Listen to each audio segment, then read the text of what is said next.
Black Sheep says, what's the deal with the spouse list? Someone actually said that a spouse list is a free ticket for the enemy to create a counterfeit that caused me to rip mines up. What's your take on it? Well, my take is on this. When you encounter God,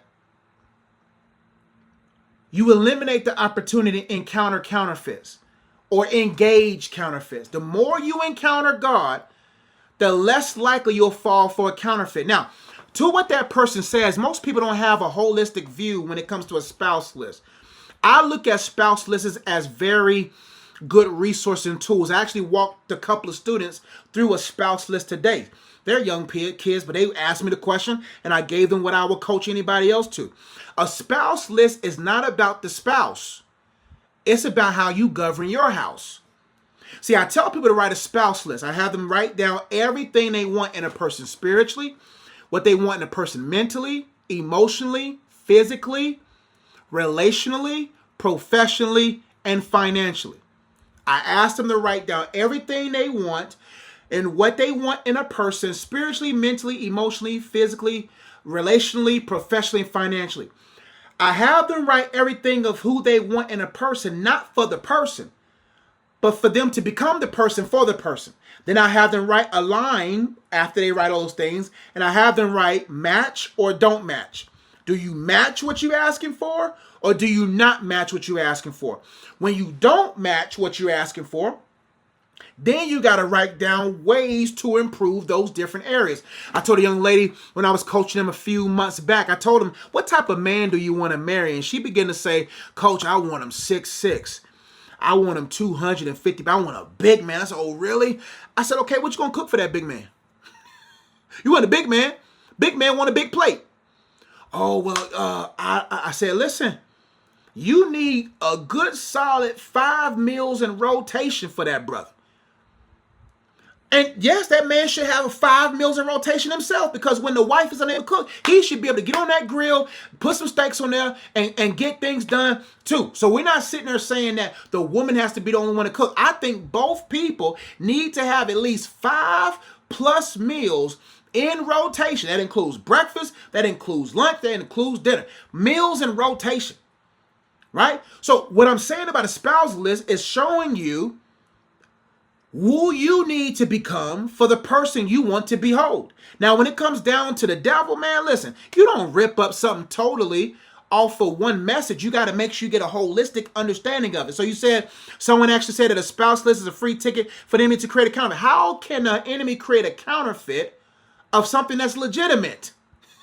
If your list is legitimate, there can't be no counterfeit. Because if you write a biblically sound list of all the things that you desire to have, you can easily spot the counterfeit, because the counterfeit ain't legitimate because your list is legitimate. So the enemy can create the physical counterfeit of a person, but when you look at it holistically and you write down what you want in a person in every area, then you just won't be caught off in hysteria because of the stuff that you see on the surface. That's why I tell people, man, don't just look at the surface. You got to make sure that you are seasoned enough and discerning enough to say, hey, this is what I want in a man mentally. This is what I want in a man emotionally. This is what I want in a man physically, in every area. So if your list is biblical, it's legitimate. And if it's legitimate, there can't be a counterfeit, because the devil can't make nothing legitimate. So that's my take on it. So go back, get a sheet of paper, write your list down. Maybe you wrote down all the physical things. Write down everything you want in a man spiritually. You want a man that fears the Lord. You want a man that knows how to pray. You want a man that's sensitive to the Spirit of God. We're talking about spiritual. You want a man that is sound biblically. How can he wash you with the word if he can't wash himself with the word? You want a man that knows how to pray without ceasing. You want a man that can hear from heaven. You want a man that's led by the Spirit of God. Let's go down to mental. You want a man that's mentally stable, mentally healthy. You want a critical thinker. You want a creative thinker. You want a man that's able that knows how, has systems in his life to cast down vain imagination.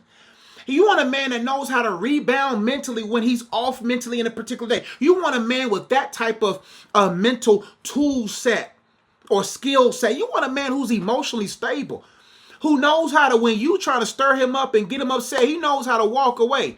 He knows how to go and drive off. He knows how to not allow his emotions to be affected. Or you need a man that knows how to regulate his emotions even off of a bad day. You want a man to be able to come home and he has tools in his toolkit that helps him regulate his emotions. You also want a man that's fit physically. You don't want nobody dying off on you and the kids. And your kid's 9 years old and y'all only been married for 10 years and he dies off. You want a man that's physically fit, who goes to the gym, who looks at ingredients. You want a man that cares about health, because health is wealth. You want a man that's relationally skilled, who knows how to communicate, who knows how to be affectionate, knows how to engage with you. You want a man that's professionally sound, a man that knows how to keep a job, a man that knows how to run a business, a man who welcomes and knows the harmonization that's needed between work and life. You want a man that knows how to set boundaries in the office or in his business pursuits. You want a man who's financially literate, a man that knows how to steward money. So when you write a list like that, that's biblically sound, that's legitimate, the devil can't make that counterfeit. But he can make a counterfeit if it's only physical. But he can't make a counterfeit. And there are men who know how to pray, who know the word, who know how to act the part in those other areas. Don't get me wrong. There's some bad men who are professionally sound. There are some bad men who are not good and ready to be married, who are not financially literate. So don't get me wrong. There are areas there. But when you are who you want to be with, then you would get the whiff to see if this thing smells right. That's why, my friend, the Holy Spirit will lead and guide you into all truth. When you know the Lord for yourself and you and God are tight, you'll know what's right. Hope that helped. Thank you so much for watching my video. I pray that it was a blessing to you. If this video resonated with you, make sure you check out the links in my description box below. Links to my books, card games, coaching programs, as well as my school community. And also make sure you like, share, and comment on this video and subscribe to my YouTube channel. I look forward to serving you on the next video. I love you all. Catch you in the next one. Peace.